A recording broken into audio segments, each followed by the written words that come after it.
What happens when a country music legend walks onto a talk show set and completely dismantles everything the hosts thought they knew about cancel culture, legacy, and what it means to stand by your convictions? What happens when that conversation gets so heated, so brutally honest, that one of the most outspoken voices in daytime television decides she's had enough? Today, we're breaking down the explosive interview that ended with Joy Behar walking off the View for good. The studio audience had the usual buzz, cameras rolled smoothly, and then Ray Cyrus stepped out. Not smiling, not shrugging, not promoting. He wasn't there to sell a tour or talk about family drama. He walked onto that stage because a storm was brewing, and everyone there could feel it. His recent viral podcast comments had ignited an online wildfire. He spoke about integrity, about refusing to apologize for past work, and about how the entertainment industry had become fearful. That alone made him a target. The View invited him in to clarify, debate, maybe even backtrack. Joy Behar was prepared, already sharpening her tone. When she greeted him, she skipped warmth and went straight to confrontation. Her first question wasn't curiosity, it was accusation. She asked whether he truly believed artists should never be held accountable for what they create. Ray leaned back, calm, collected, answering that accountability and forced apology were different things. He wasn't dismissing responsibility. He was pushing back on submission. Joy wasn't having it. She demanded clarity. Ray stayed firm, insisting people have a right to stand by what they mean, even if others dislike it. Whoopi Goldberg jumped in, questioning whether his words might harm people. That moment marked the shift. Ray asked who decides what is harmful, the hosts, the internet, a loud portion of society? The audience leaned in. Some nodded, some frowned, some whispered among themselves.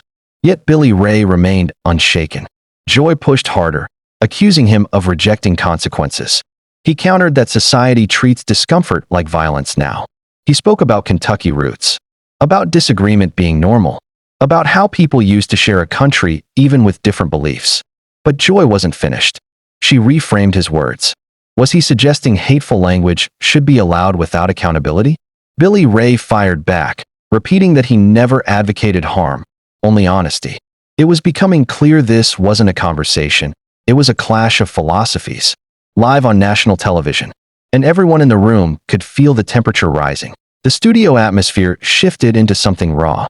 Joy leaned forward again, questioning his belief that artists were being pushed aside for sensitivity. Ray didn't retreat.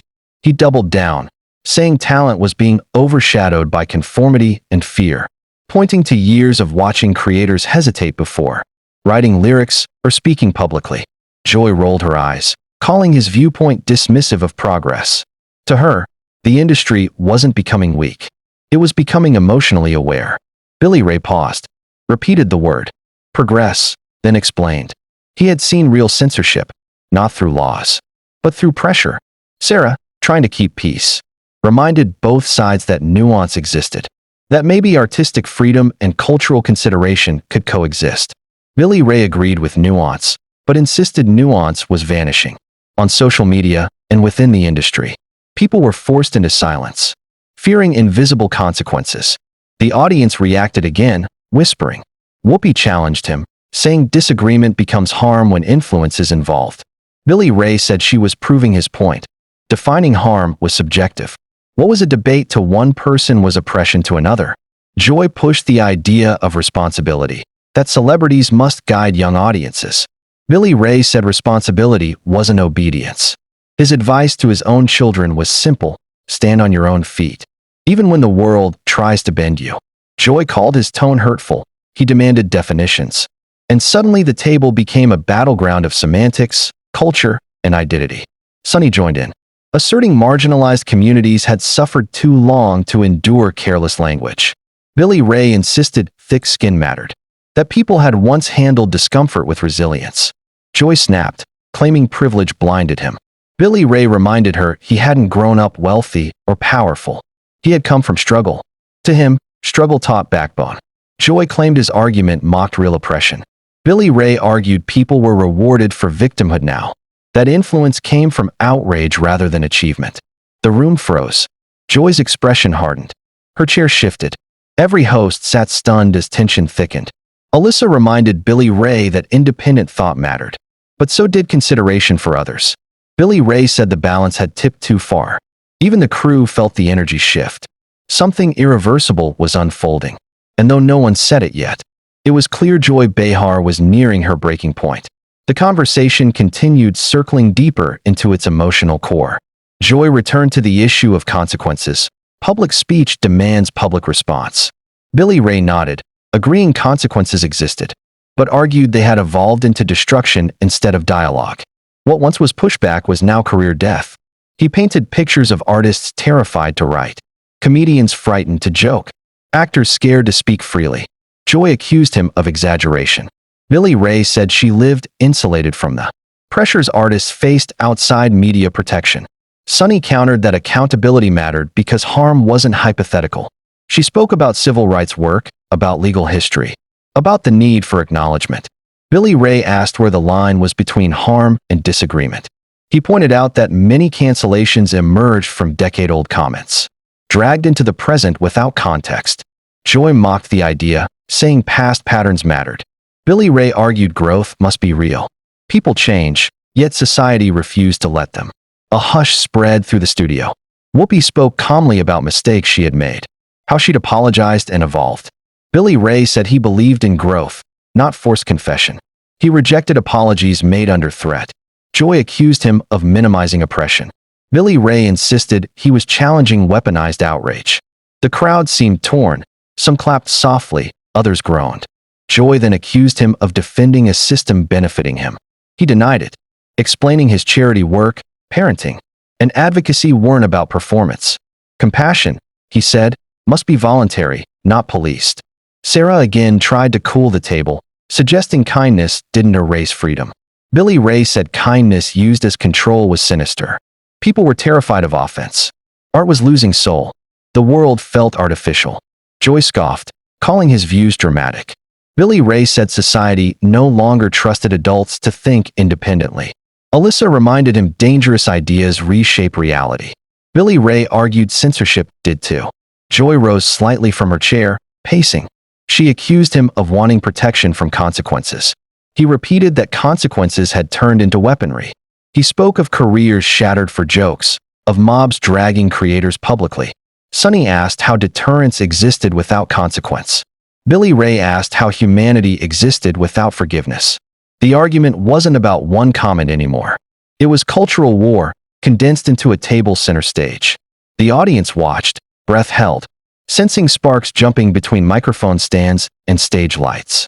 The moment was slipping past debate and into something irreversible. Joy leaned forward again, claiming Billy Ray misunderstood equity and social truth. Billy Ray said equity wasn't uniformity. It wasn't forcing identical thought. He described a culture where people waited to attack online rather than collaborate in person. Joy dismissed him, saying artists choosing inclusive language weren't conforming, they were maturing. Billy Ray argued maturity shouldn't be synonymous with silence. Sunny pressed him, saying marginalized voices finally had room to breathe. Billy Ray said he supported empowerment, but weaponizing offense wasn't empowerment. He reminded the table that sensitivity had turned into a measurement of morality. The most offended person became the most righteous. That, he warned, was toxic. Joy fumed, calling his words elitist. Billy Ray said emotional fragility wasn't progress. People needed resilience. He spoke about how individuals once heard opposing opinions without collapse. The internet changed everything, turning disagreement into identity. Then came the moment. Billy Ray stated society incentivized victimhood. Joy froze. She demanded to know whether he accused her of manipulating audiences with oppression narratives. Billy Ray clarified he spoke broadly, but Joy rejected nuance. Chairs shifted, mouths tightened, air drained. Joy rose from her seat and announced she was done. Finished with the conversation. Finished with the guest. Finished with the platforming of commentary she found harmful. Whoopi urged her to breathe, to pause, to finish professionally. Joy ignored her, voice shaking with rage and disbelief. Billy Ray stayed seated, looking up at her calmly, saying she was proving his point. Disagreement was framed as danger, conversation labeled harm, and different perspectives treated as threats rather than dialogue. Joy pointed a trembling finger. accusing him of defending systems benefiting him, claiming he had privilege beyond measure. Billy Ray spoke gently, saying privilege wasn't immunity from thought, nor did success erase his right to speak freely. Joy, breathing hard, said she refused to legitimize his worldview. And then she walked. A scraping chair, a stunned silence. Whispered gasps. Joy Behar left the set, cameras rolling. Billy Ray thanked the hosts who remained seated. Sarah, Sunny, Whoopi, and Alyssa stared ahead, unsure of what the show had become. Some audience members applauded, others sat in stunned confusion.